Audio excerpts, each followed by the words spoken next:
Chegava ao fim o segundo ano da faculdade quando ela e eu decidimos, juntas, entrar pela primeira vez em uma casa de shows.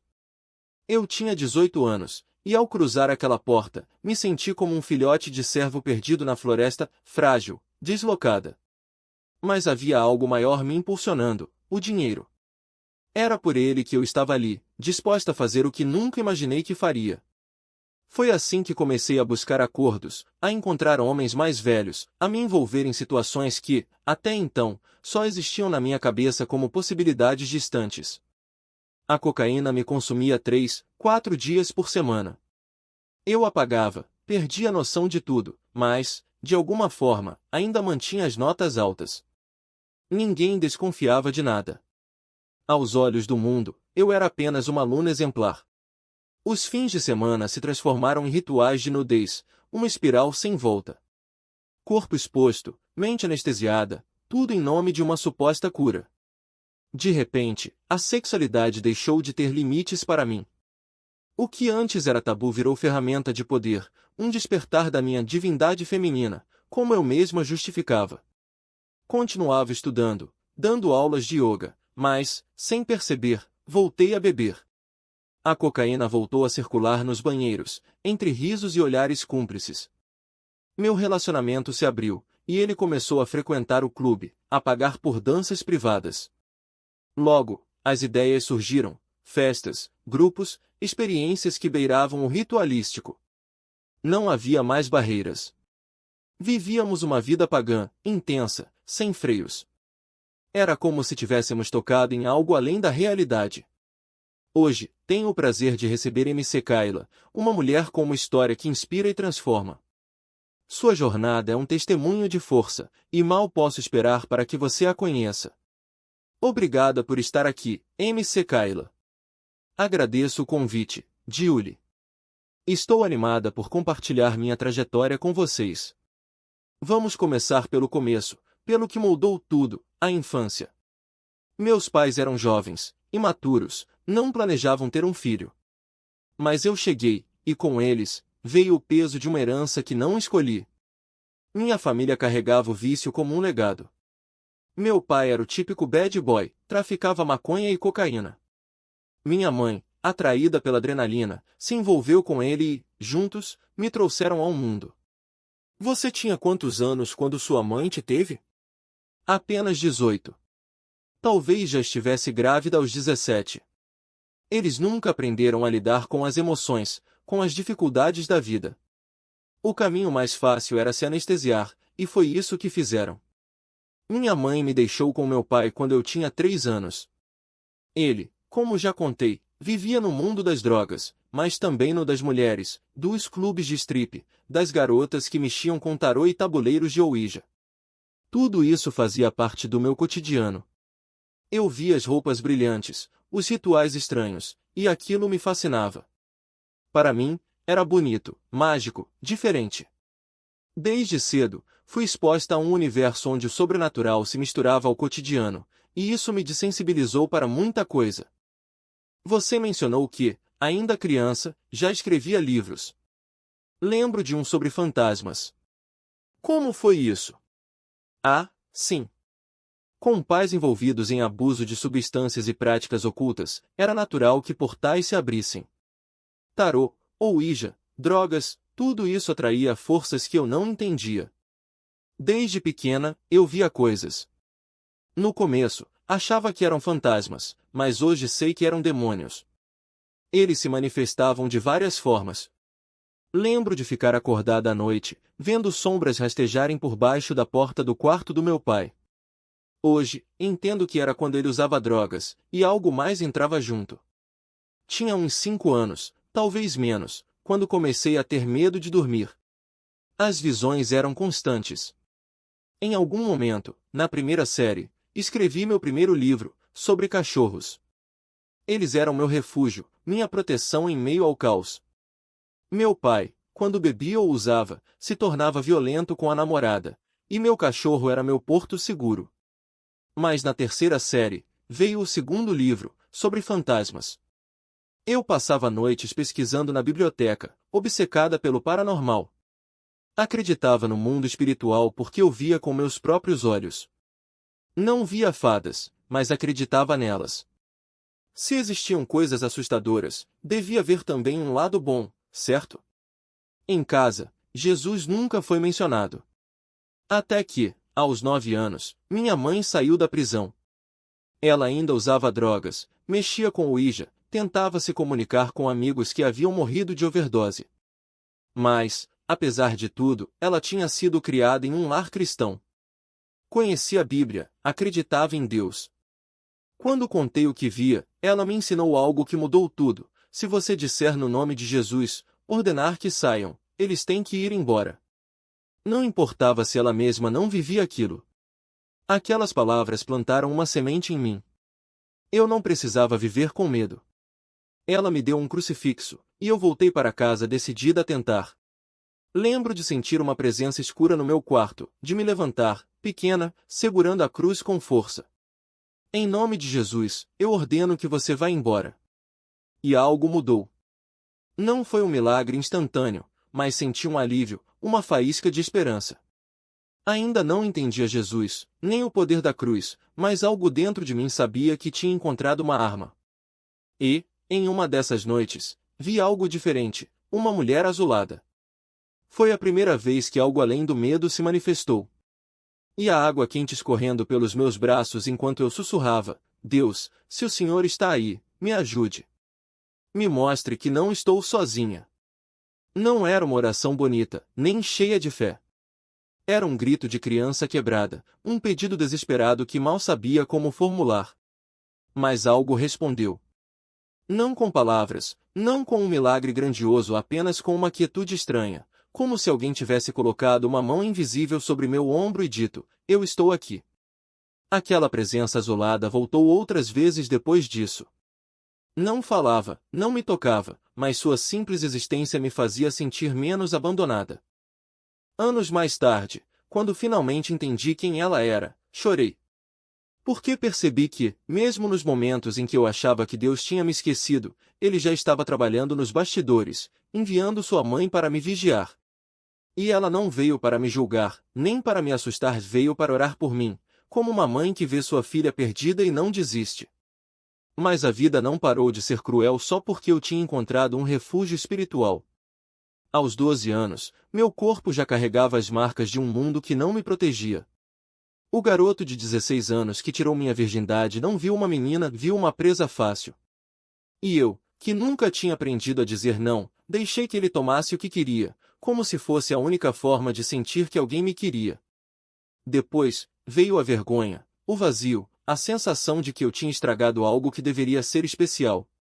Então, comecei a repetir o erro, como se pudesse consertar o passado reescrevendo-o com outros corpos, outras mãos, outras mentiras. Dessa vez vai ser diferente, eu pensava, enquanto afundava cada vez mais no mesmo poço. As drogas chegaram como uma fuga rápida. Primeiro, os comprimidos roubados do armário do pai da minha amiga, uma sensação de leveza, de esquecimento. Depois, a maconha, o spice, o álcool, qualquer coisa que me fizesse parar de sentir. Na escola, eu era a garota problemática, a que ninguém levava a sério. Os professores suspiravam quando eu entrava na sala, os colegas cochichavam. Lá vem a filha do traficante, diziam, como se meu sobrenome fosse uma sentença. E, de certa forma, era. Porque eu carregava o peso de um pai que vendia metanfetamina, de uma mãe que mal conseguia se levantar da cama, de uma infância que tinha sido roubada de mim antes mesmo que eu soubesse o que era ser criança. A igreja, quando finalmente apareceu na minha vida, foi mais uma farsa. Meu pai, entre um surto e outro, nos arrastava para os cultos como se aquilo fosse lavar seus pecados. Vamos, família perfeita, ele dizia, com um sorriso forçado, enquanto por trás dos olhos eu via a escuridão se revirando. E eu aprendia, a fé era só mais uma máscara, mais um teatro. Deus era um juiz distante, não um pai. Então, quando meu pai foi preso pegos com drogas, armas, um histórico de violência que finalmente o colocou atrás das grades, eu não senti alívio. Senti apenas mais um abandono. Aos 13 anos, fui morar com meus avós, mas eles mal tinham o suficiente para si mesmos. Aos 16, mudei para a casa de uma tia, troquei de escola, tentei me reinventar. Agora sou só Kayla, eu dizia a mim mesma, como se pudesse apagar o passado com um novo endereço. Mas as feridas não desaparecem só porque você muda de cenário. Elas se escondem, esperam, e quando você menos espera, voltam com força total. Eu enchia minha vida de festas, de garotos, de promessas vazias, como se o barulho pudesse abafar a voz que ainda sussurrava no meu peito. Isso não é amor. Isso não é paz. Até que um dia, cansada de correr, eu parei. E foi aí que percebi, Deus nunca tinha parado de me seguir. Mesmo quando eu o ignorava, mesmo quando eu o trocava por qualquer coisa que me fizesse sentir menos sozinha, ele estava lá. Como a mulher de azul, como a cruz que eu apertava nas noites de terror, como a voz que respondia aos meus gritos no banheiro. Eu só não sabia reconhecê-lo ainda. Mas ele sabia me reconhecer. E estava esperando. Nossas contas? Eu olhava para aquelas mulheres e via nelas o mesmo desespero que um dia já tinha sido meu, o mesmo medo de não ser suficiente, a mesma fome de algo que nunca chegava. E ali, sob as luzes vermelhas daquele lugar, eu entendi, não era dinheiro que eu buscava. Era validação. Era a ilusão de que, se eu tivesse o suficiente, finalmente me sentiria vista. Mas quanto mais eu dançava, mais vazia me tornava. Foi então que Roy apareceu na minha vida como uma sombra que não pedia licença. Ele chegava com presentes caros, promessas sussurradas e aquela voz melosa que me fazia esquecer, por um instante, que eu estava vendendo pedaços de mim mesma. Ele dizia que me tiraria dali, que me daria uma vida nova. E eu, ingênua, acreditei. Porque era mais fácil acreditar em um homem do que em mim mesma. Até que uma noite, depois de uma apresentação, ele me levou para um quarto de hotel e trancou a porta. Eu não gritei. Não lutei. Apenas congelei, como fazia quando criança, como se o corpo ainda soubesse que resistir só piorava as coisas. Quando ele finalmente saiu, eu me enrolei no chão, chorando em silêncio, enquanto a voz da minha avó ecoava na minha cabeça: Deus não te deu um espírito de medo, mas de poder, de amor e de equilíbrio. Mas onde estava esse poder? Onde estava esse amor? Foi só quando voltei para o campus, dias depois, que percebi que algo em mim tinha quebrado. Não era só o corpo, era a alma. Eu me arrastei até a biblioteca, abri o livro de Mórmon que aqueles rapazes tinham me dado anos antes, e pela primeira vez, li as palavras sem resistência. Vinde a mim, todos vós que estáis cansados e sobrecarregados, e eu vos aliviarei. E ali, entre as páginas amareladas, senti algo se mexer dentro de mim. Não era um milagre barulhento, daqueles que fazem os céus se abrirem. Era um sussurro suave, como o vento passando por entre as árvores do campus. Era Deus dizendo: eu sempre estive aqui. Mesmo quando você não me via. Mas o inimigo não desiste fácil. Ele voltou com força total quando descobri que estava grávida. Não era de Roy, era de um garoto da faculdade, alguém que eu mal conhecia, alguém que sumiu no dia seguinte. Eu me senti como uma daquelas bonecas de porcelana que minha avó colecionava, linda por fora, mas com rachaduras invisíveis por dentro. E agora, uma vida crescia dentro de mim, uma vida que eu não sabia como proteger. Minha tia, que tanto tinha lutado para me dar um recomeço, chorou ao telefone quando contei. Você jogou tudo fora, ela disse. E eu não tive como responder, porque, no fundo, eu também acreditava nisso. Foi numa noite de desespero, deitada no chão do meu quarto minúsculo, que peguei o telefone e liguei para o único número que ainda me restava, o da igreja. Não eram os rapazes de antes, eram pessoas que eu nem conhecia. Mas quando elas chegaram, ajoelharam-se ao meu lado e começaram a orar, algo aconteceu. Não foi como na primeira vez, aquele voz dramático. Foi mais como se uma corrente de ar gelado tivesse saído do meu peito, deixando para trás apenas um vazio limpo. E naquele vazio, pela primeira vez em anos, eu respirei. Não foi o fim dos meus problemas. Longe disso. Ainda tive que enfrentar a vergonha, o julgamento, as noites em claro me perguntando como seria o futuro. Mas algo tinha mudado. Eu não era mais a garota que corria de Deus. Nem a que se vendia por migalhas de amor. Eu era alguém que, mesmo quebrada, ainda acreditava que podia ser consertada. E foi assim, com as mãos trêmulas e o coração cheio de cicatrizes, que comecei a reconstruir minha vida, não mais fugindo, mas finalmente escolhendo ficar. E as contas não paravam de chegar. E eles não paravam de me ameaçar. Então, naquele dia, eu saí, e nunca mais voltei. Mas algo tinha ficado, o gosto pelo dinheiro. Não aquelas migalhas que mal davam para sobreviver, mas notas grossas, o suficiente para comprar o que eu quisesse pela primeira vez na vida. E eu não queria abrir mão disso. Só não queria mais dançar. Não queria mais aquele clube. Queria a vida da faculdade, as festas com frappuccino, as garotas de sororidade, o glamour que eu via nos filmes. Claro, não podia pagar por uma irmandade, mas podia frequentar as festas.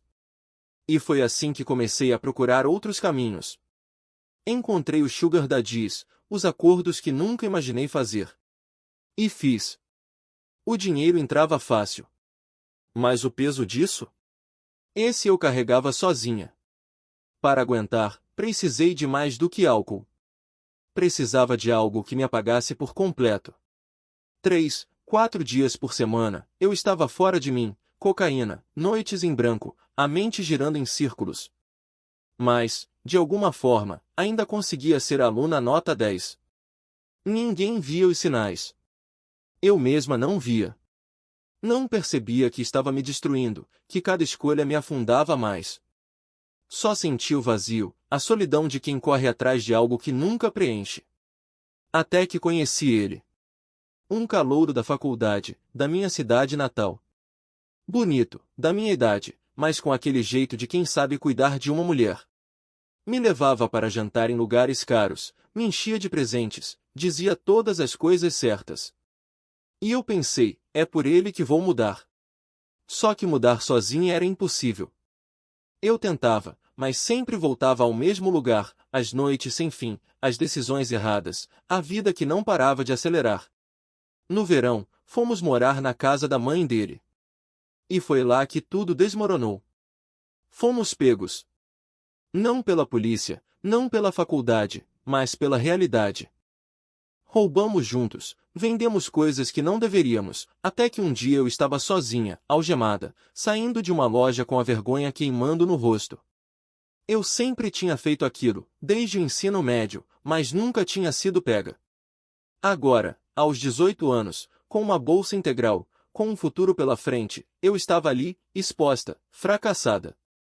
E foi naquele momento, deitada na piscina da minha tia, olhando para o céu, que algo dentro de mim quebrou. Percebi que não tinha mais ninguém. Os amigos da farra? Sumiram. O namorado que eu jurava ser diferente? Me traía. O curso que eu escolhi? Era só por dinheiro, não por paixão. A família? Distante. E eu, no meio de tudo isso, me dei conta de que tinha cavado um buraco tão fundo que não sabia mais como sair. Foi então que ouvi. Não uma voz alta, não um trovão, mas algo suave, como um sussurro no meio do caos. Deixa eu te ajudar. Aquelas palavras me atingiram como um raio. Eu sempre achei que Deus fosse um juiz pronto para me condenar. Mas ali, no meu pior momento, ele não me ofereceu castigo. Ofereceu ajuda. E eu agarrei. Comecei a assistir cultos online, a fazer trabalho comunitário na igreja que acompanhava pela internet. Pela primeira vez, senti algo real, o Espírito Santo, uma presença que me acalmava. Queria mais. Mas então voltei para a faculdade. Era uma universidade liberal, onde o feminismo estava em alta e o discurso era claro: o patriarcado é o inimigo. E eu, aos 18 anos, achando que sabia de tudo, engoli aquela narrativa. Rejeitei a igreja, rejeitei qualquer coisa que cheirasse a controle. Eles só querem nos prender, pensava. Mas, no fundo, ainda sabia que precisava de Deus. Ainda sentia a ferida aberta, a necessidade de cura. Então, procurei outra coisa. Algo que prometesse paz sem exigir muito. Foi assim que encontrei o yoga. E, com ele, uma porta que eu não sabia que estava abrindo. Não eram só posturas e respirações, era uma filosofia inteira. Cristos cósmicos, consciências ancestrais, origens alienígenas. Eu me afundei nisso como quem encontra a verdade depois de uma vida de mentiras. É isso, pensava. A resposta estava aqui o tempo todo. Até tinha me inscrito em uma viagem missionária cristã, mas quando cheguei lá, disse aos líderes: acredito em Deus, no Espírito, mas não sou cristã. A reação deles? Me excluíram. E eu pensei, viu? É por isso que não quero isso. Aquilo só confirmou o que eu já acreditava. No fim do segundo ano, decidi me mudar para o Arizona para ficar com o namorado. Não sabia como ia terminar a faculdade, mas confiei, não em Deus, mas no universo. E o universo, claro, parecia conspirar a meu favor. Assim que cheguei, descobri que a escola espiritual que eu pesquisava na internet ficava a poucos minutos de distância. Foi o destino, pensei. Eu estava destinada a isso. Comecei o treinamento de yoga. Conheci pessoas que falavam de energia, de conexões cósmicas, de tarô, mas não o tarô velho e feio que eu conhecia. Esse era bonito, brilhante, cheio de promessas. Isso sim é uma forma de se conectar com Deus, eu dizia a mim mesma. E me entreguei. E as mais desejadas. Mas algo dentro de mim sussurrou: vá. Você é boa o suficiente. E lá estava eu, dançando para aquele grupo, sentindo o peso dos olhares, a adrenalina da música, a ilusão de que, naquele momento, eu era poderosa. O homem casado, vamos chamá-lo de Daniel, porque era assim que ele se apresentou, me observava com uma intensidade que parecia atravessar a penumbra do clube. Não era apenas desejo. Era algo mais calculado, como se ele já soubesse exatamente o que eu precisava ouvir. Naquela noite, depois do meu turno, ele me esperou do lado de fora. Você é diferente das outras, disse, como se fosse a primeira vez que alguém pronunciava aquelas palavras. E eu acreditei. Porque, no fundo, era o que eu mais queria, ser vista como especial, como alguém que transcendia aquele lugar. Ele me ofereceu um drink, e eu aceitei. Não era só álcool.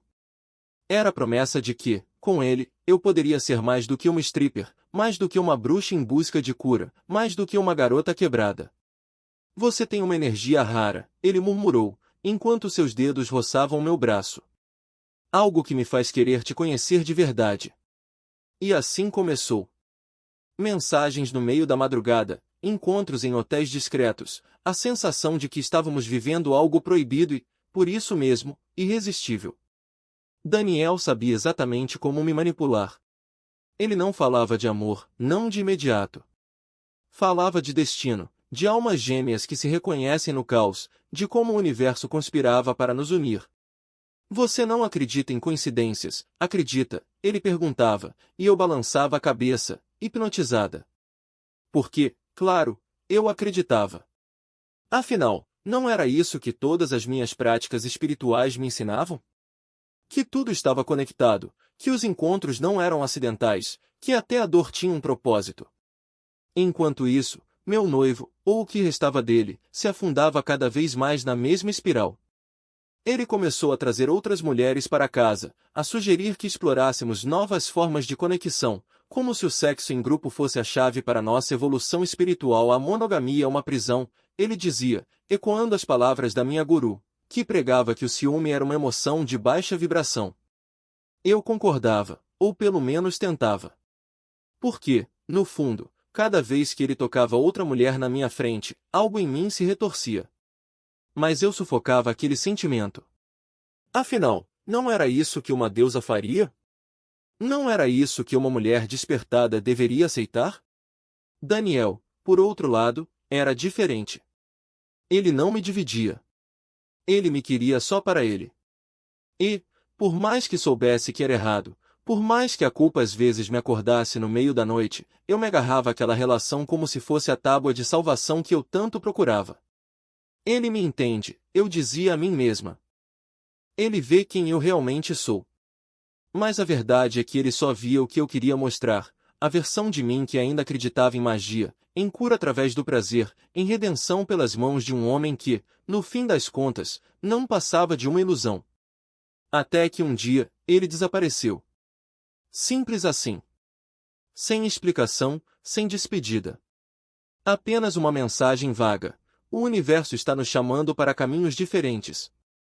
E eu fiquei ali, com o coração em pedaços, me perguntando como pude ser tão ingênua. Como pude acreditar que alguém que me conheceu em um clube de strip, que me usou enquanto estava de passagem pela cidade, poderia ser meu salvador? Mas a pior parte não era a traição. Era perceber que, mesmo depois de tudo, eu ainda o queria. Ainda desejava aquele veneno, aquela falsa conexão, aquele espelho que refletia apenas o que eu queria ver. Foi nesse momento que algo dentro de mim começou a rachar. Não de uma vez, mas aos poucos, como uma parede que vai se desintegrando com a chuva. Eu olhava para minha vida, para as velas de intenção queimadas, para os rituais nus, para as noites regadas a cocaína e promessas vazias, e me perguntava, onde foi que eu me perdi? Porque, no fundo, eu sabia. Sabia que nenhuma daquelas práticas me trazia paz. Sabia que, por mais que eu me convencesse de que estava curando minha feminilidade, estava apenas repetindo os mesmos padrões de autodestruição. Sabia que, por trás de cada deusa que eu tentava ser, havia uma menina assustada, que só queria ser amada. E foi então que, pela primeira vez em anos, eu ouvi aquele sussurro de novo. Não o sussurro do destino, não o da energia cósmica, não o das deusas pagãs. Era algo mais antigo, mais profundo. Uma voz que não prometia magia, mas verdade. Uma voz que dizia, você não precisa de mais rituais. Você precisa de mim. E, pela primeira vez, eu não desviei o olhar. Apartamento, com paredes de mármore e luzes douradas refletindo em espelhos sem fim. Eu via meu reflexo multiplicado, não como eu era, mas como eles queriam que eu fosse, uma deusa do prazer, uma sacerdotisa do desejo, uma mulher que não precisava de nada além do próprio corpo para comandar impérios. Isso é poder, sussurravam as vozes, agora doces como mel envenenado. Isso é liberdade. Você nunca mais vai se sentir sozinha, nunca mais vai ter medo. Basta dizer sim. E eu quase disse. Porque, naquele momento, a promessa era mais sedutora do que qualquer verdade. Afinal, o que eu tinha para perder? Meu noivo já não era meu. Minha fé era um fio esgarçado, pendurado em memórias de infância. Meu corpo, esse templo profanado por tantos olhares, parecia finalmente ter encontrado um propósito, ser visto, desejado, consumido. Mas então, como um raio cortando a névoa, veio a lembrança daquele sussurro antigo, não o das deusas pagãs, não o dos espíritos da água, não o dos aliens com seus tentáculos famintos. Era a voz que não prometia nada além de si mesma. Você não precisa disso, ela disse, tão suave que quase se perdeu no barulho do chuveiro. Você já é amada. Você já é suficiente. Mas eu não queria ouvir. Porque, no fundo, eu ainda acreditava que o amor tinha que ser conquistado com sangue, com suor, com o preço da minha própria alma. Então, quando as vozes me mostraram o futuro eu, diante de uma câmera, milhares de olhos famintos me devorando, meu nome sussurrado em línguas que eu não entendia, mas que faziam meu corpo tremer de excitação e terror, eu quase me entreguei. Quase. Porque, no último segundo, algo em mim quebrou. Não foi um grito, não foi um choro. Foi um silêncio. O tipo de silêncio que vem quando você percebe que está prestes a pular de um penhasco e, de repente, não tem mais certeza se quer voar. E foi nesse silêncio que eu vi. Não eram os aliens. Não era a deusa felina. Não eram os espíritos da água. Era ele, não como eu imaginava, não como os livros descreviam, mas como uma presença que preenchia cada fresta do meu medo. Não havia julgamento em seu olhar, apenas uma tristeza profunda, como a de um pai que vê seu filho escolher o caminho errado pela milésima vez. E então, sem palavras, ele estendeu a mão. Não para me puxar, não para me forçar. Apenas para me lembrar de que eu ainda tinha uma escolha. E pela primeira vez em anos, eu escolhi voltar. Não porque eu fosse forte. Não porque eu tivesse entendido tudo. Mas porque, naquele instante, eu me lembrei de uma coisa que havia esquecido: eu não precisava ser uma deusa para ser amada. Eu não precisava ser uma sacerdotisa para ter valor. Eu não precisava me vender nem para os homens, nem para os demônios, nem para o universo para merecer um lugar neste mundo. Então, com as mãos trêmulas, eu desliguei o chuveiro. A água parou de cair. As vozes se calaram. E, no silêncio que sobrou, eu ouvi algo que não ouvia há muito tempo: o som da minha própria respiração. Não a respiração de uma mulher prestes a se afogar, mas a de alguém que, finalmente, estava aprendendo a nadar. Não. Mas não era insegurança. Era algo mais profundo, mais antigo, com uma presença que se enroscava na minha espinha como um fio de gelo. Eu não sabia nomear aquilo, mas meu corpo sabia. Ele se encolhia, como se tentasse escapar de algo que nem os meus olhos conseguiam ver.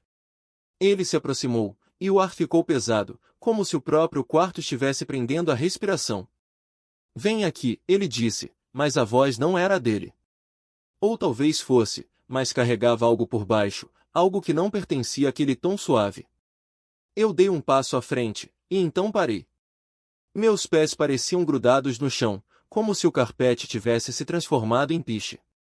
O que foi? Ele insistiu, mas seus olhos, daqueles olhos que antes me faziam sentir segura, agora brilhavam com uma intensidade estranha, quase faminta. Foi então que eu vi.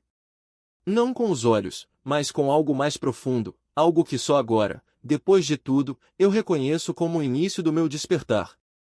Uma sombra se movia atrás dele, como um manto escuro que não pertencia a nenhum corpo. Não era uma ilusão. Não era cansaço. Era real. E estava ali, entre nós, se alimentando do que restava da minha confusão. Eu recuei.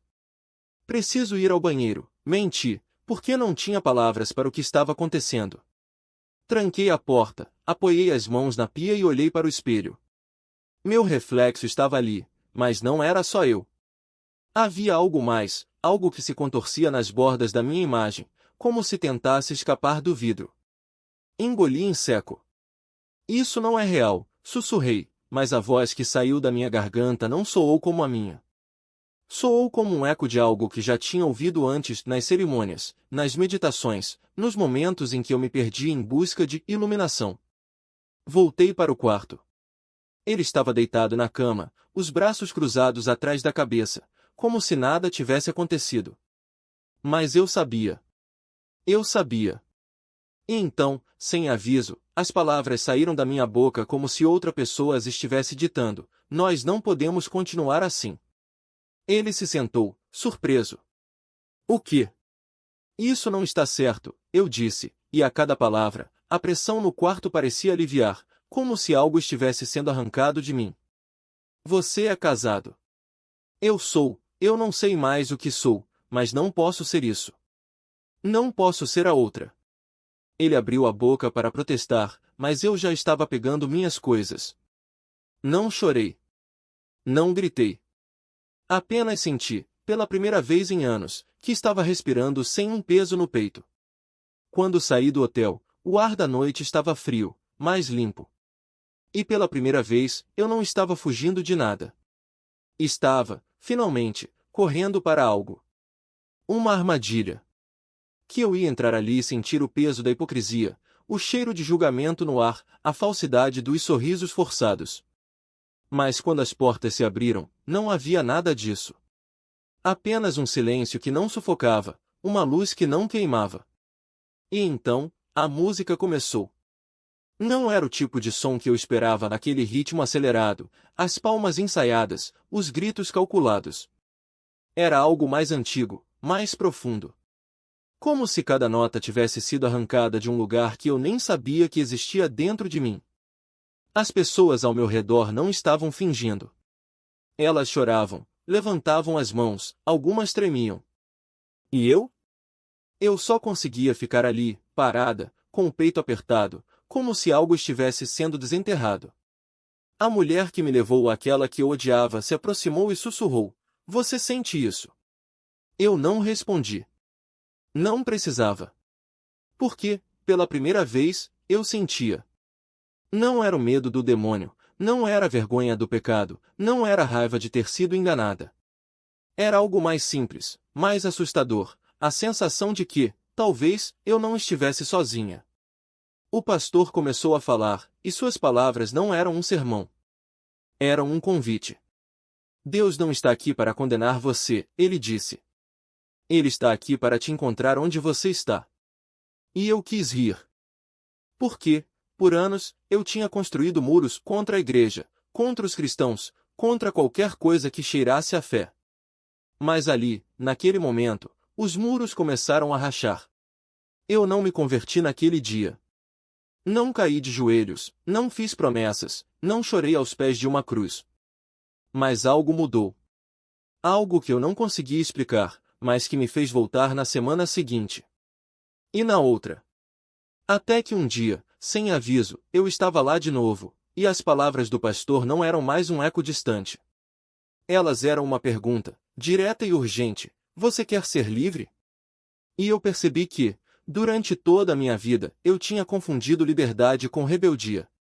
Com noites sem limites, com escolhas sem consequências, com a ilusão de que eu era dona do meu próprio destino. Mas ali, naquele banco de madeira, eu entendi: liberdade não era fazer o que eu queria. Era não ter mais medo do que eu já tinha feito. Então, quando ele perguntou de novo: você quer ser livre? Eu não hesitei. Não chorei. Não gritei. Apenas assenti, como se uma parte de mim já soubesse a resposta há muito tempo. E, pela primeira vez, eu não estava correndo de nada. Estava, finalmente, correndo para casa. Escuridão, eu ouvi uma voz. Não era um som, mas uma presença, algo que vibrava dentro do meu peito, como se as palavras tivessem sido escritas diretamente no meu sangue. Você já sabe quem eu sou. E então, sem aviso, a luz se expandiu, não como um relâmpago, mas como um amanhecer lento, paciente, que dissolveu cada sombra até que eu estivesse inteira dentro dela. Não havia mais abismo. Não havia mais medo. Só aquele calor, aquela certeza absoluta de que, se eu caísse, seria apanhada. Acordei com o rosto molhado, as mãos tremendo, mas pela primeira vez em anos, não de pavor, de alívio. Como se cada dúvida que eu carregara fosse um peso que, finalmente, alguém tivesse tirado dos meus ombros. Não precisei de provas. Não precisei de sinais. Aquele momento bastou. Porque a verdade não é algo que se explica, é algo que se sente quando você para de lutar contra ela. E foi assim que eu soube. Não porque alguém me disse, não porque li em um livro, mas porque ele se revelou no único lugar onde eu não podia fugir, dentro de mim.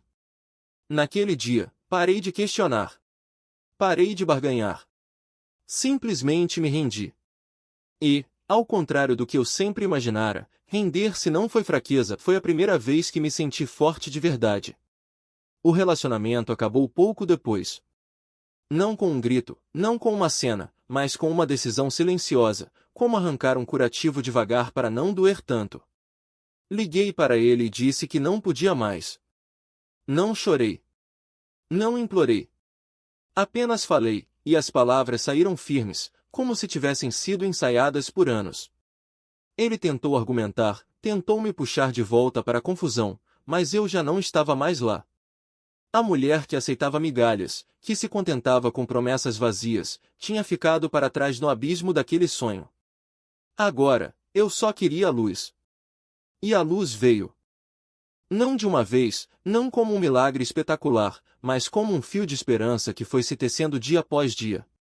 Primeiro, foi a paz de acordar e não sentir aquele nó no estômago. Depois, foi a coragem de olhar no espelho e não desviar o olhar. E então, veio a surpresa: a vida não acabou quando eu disse não. Pelo contrário. Ela começou a fazer sentido. As peças que eu achava perdidas começaram a se encaixar, não porque eu as forcei, mas porque, pela primeira vez, eu deixei que alguém as guiasse. A igreja se tornou meu refúgio, sim, mas não como um lugar de regras ou julgamentos. Era onde eu aprendia que Deus não era um juiz distante, mas um pai que segurava minha mão enquanto eu reaprendia a andar. As mulheres do grupo de Tami não me davam respostas prontas, elas me mostravam como encontrá-las na Bíblia, como ouvir a voz dele no silêncio. E aos poucos, eu entendi, a liberdade não era fazer o que eu queria, mas querer o que ele já tinha preparado para mim. Ainda havia dias difíceis. Dias em que a solidão apertava, em que a tentação sussurrava que eu tinha cometido um erro. Mas então eu me lembrava do sonho, da escuridão que me engolia e da luz que me resgatava. E percebia que, toda vez que eu escolhia voltar para ele, a luz ficava um pouco mais forte. Não era mágica. Era escolha. Era confiança. E hoje, quando olho para trás, vejo que não foi só um relacionamento que eu deixei para trás. Foi uma versão de mim que eu não reconhecia mais. A menina que se perdia nos braços de homens errados, que confundia paixão com amor, que acreditava que a dor era o preço da atenção, essa menina não existe mais. No lugar dela, há uma mulher que sabe que a verdade não precisa ser gritada para ser real. Que a proteção de Deus não é uma jaula, mas um escudo. E que, às vezes, a maior prova de fé não é acreditar que Ele existe, mas confiar que Ele sabe o que está fazendo mesmo quando não entendemos. Porque no fim das contas, a liberdade não é sobre não ter correntes. É sobre escolher a quem você vai entregar as chaves. A luz chegou, e com ela, o rosto de Jesus. E ali, naquele instante, tudo fez sentido. Não era apenas uma visão, era um encontro. Era Ele, o mesmo que sempre estivera ali, mesmo quando eu não o via. Não era um sonho, não era uma ilusão. Era a salvação tocando minha alma, a paz que eu nunca soube que podia existir. E quando entendi isso, não havia mais como voltar atrás. Fui até as redes e falei. Contei para o mundo, para meus amigos do novo espiritualismo, para quem quisesse ouvir. Muitos me chamaram de louca. Demônios?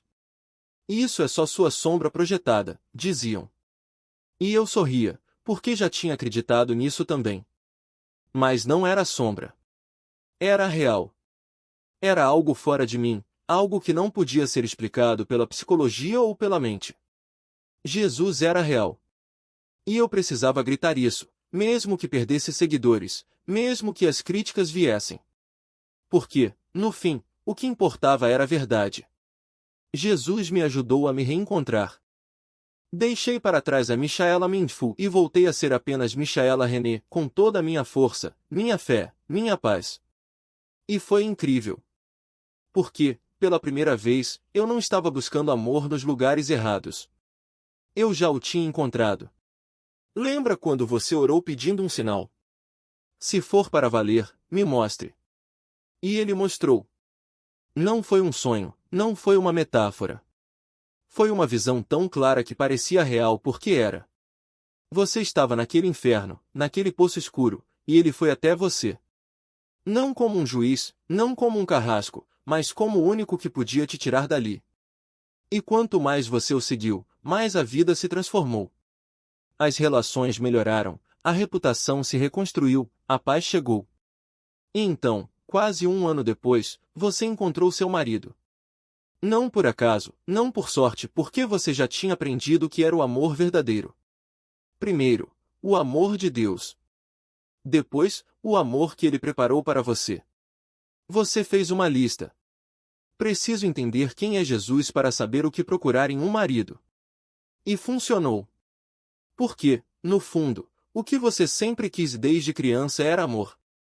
Não o amor que machuca, não o amor que prende, mas aquele que liberta.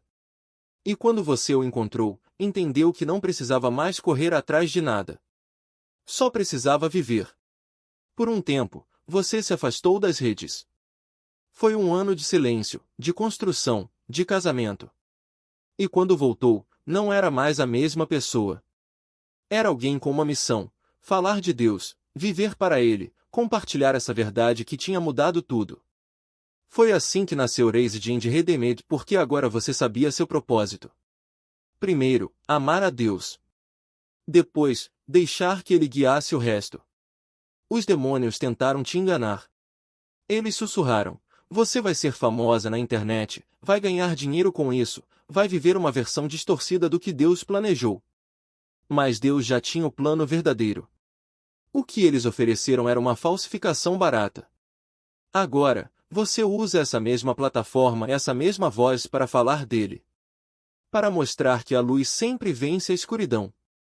E hoje, olhando para trás, você vê como tudo se encaixou. Como o inferno que você viveu se tornou o chão onde a graça floresceu. Como as feridas se transformaram em testemunho. Como até mesmo a dor teve um propósito. Então, para quem está ouvindo e ainda se sente perdido, para quem carrega as marcas de uma infância difícil, para quem luta contra a vergonha, para quem acha que Deus não vê, Ele vê. Ele sempre viu. E se você o deixar, Ele vai te tirar desse lugar. Não importa o quão fundo você esteja. Não importa o quão escuro pareça. A luz dele é maior. Lembra-se de Agar, a serva egípcia? Abandonada no deserto, grávida, sozinha. E mesmo ali, Deus a encontrou. O anjo do Senhor apareceu e ela exclamou: Você é o Deus que me vê. Foi assim que eu me senti por tanto tempo, invisível, esquecida, jogada no canto. Mas ele me viu. E me tirou de lá. Então, se há uma coisa que eu quero que você leve hoje, é isso: Deus não tem medo das suas partes feias. Ele não foge da sua vergonha. Ele não se assusta com o seu passado. Ele quer que você vá até ele com tudo isso, com as feridas, com as dúvidas, com os erros. Porque é só quando entregamos tudo que ele pode começar a reconstruir. E agora, se você me permite, eu gostaria de orar por você. Por todos que estão ouvindo e precisam desse encontro. Por todos que estão no escuro e não sabem como sair. Pai, obrigada. Obrigada por revelar sua verdade, por mostrar seu amor de maneiras que não podemos ignorar. Senhor, eu oro por cada pessoa que está ouvindo isso hoje, que o Senhor se revele a elas. Que elas tenham coragem de orar com ousadia, de pedir um sinal, de te buscar de verdade.